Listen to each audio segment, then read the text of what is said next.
"You need to move out," my mother said, mid-bite of the Christmas turkey. No eye contact, no warning, just the clink of her fork against her plate.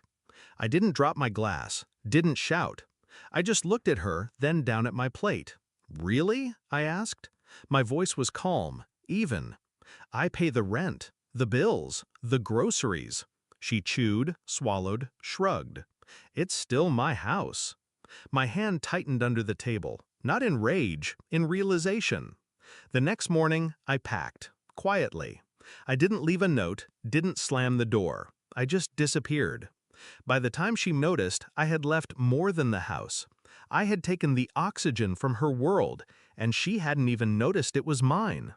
I should have seen it coming. The cracks were always there, hairline fractures under a smiling mask. I moved back in after Dad died, thought I was helping. She was drowning in debt, bills unpaid, fridge empty. I stepped in, took a second job, covered the mortgage, got the lights back on. She called me her rock. But slowly, she stopped saying thank you. She'd invite her friends over and tell them she was letting me stay to get back on my feet. Letting me? I was paying everything. She stopped cooking, stopped asking about my day, started locking her bedroom door, whispering on the phone. One night I heard her laughing, saying, "She's still here. I'll push her out soon. It's my house after all." My heart didn't break. It hardened. I said nothing, not then. Christmas Day was just the excuse. She thought she had power, but she never read the lease. I wasn't just paying the rent, I was the leaseholder. Everything was in my name, quietly transferred over months of payments.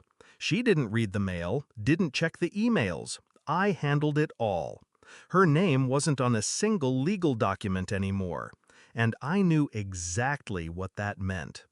The night I left, I took more than clothes. I shut off the utilities, every one of them.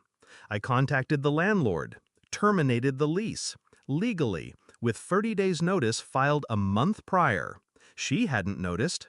I canceled the internet, disconnected the gas, and I moved into the apartment I'd been secretly paying for in cash month by month. A place where peace lived, where my name was the only one on the door. The first missed call came at 11:23 a.m., then another and another. By evening, there were 12. By midnight, 36. Voicemails full of rage, then panic, then desperation. "Where's the electricity? Why can't I get into the landlord portal? Why is the gas off? Why didn't you tell me you were leaving?"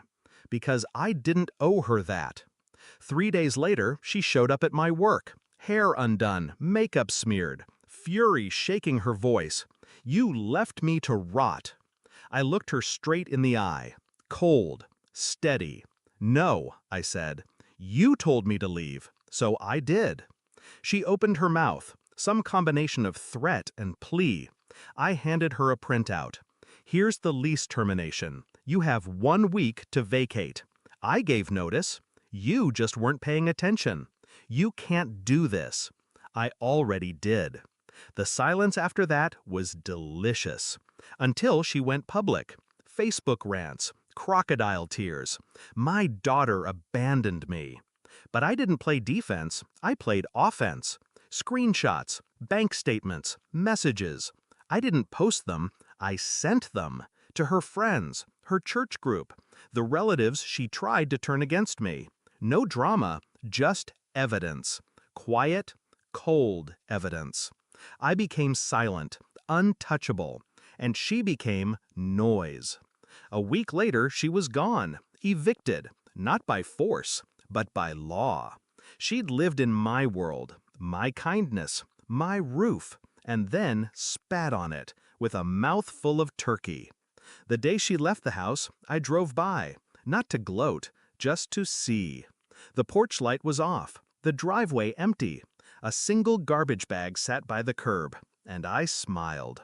Not because I'd won, but because she finally learned what I was worth. The last voicemail she left me was quiet.